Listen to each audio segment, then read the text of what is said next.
Yeah, here we are at the lake at Badminton, and it's great that the 90s and 100s get to go through the Badminton Lake. Really, really exciting for them.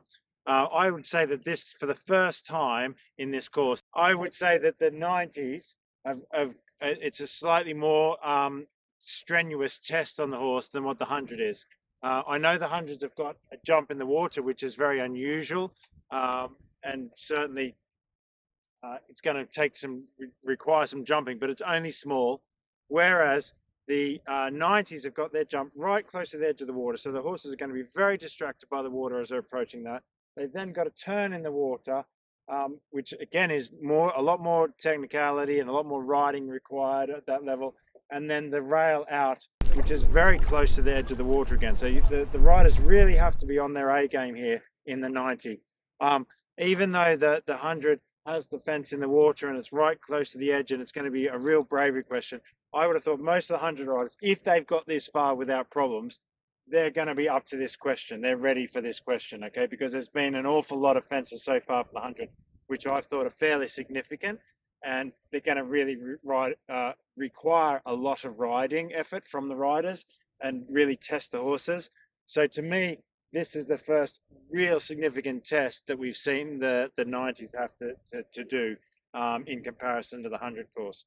So I'd be certainly, if I was a 90 rider or training a 90 rider here, I'd be saying, right, come on, have your wits about you.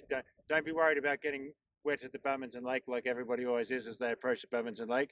You're worried about riding this perfectly. And certainly make sure you get over that fence, you get in the water, you get your turn, you get over that fence, you stay secure in your position because there's a big drop on landing after that fence, very significant to jump out of the water and have a drop on landing before then being in control to be able to turn to the C element.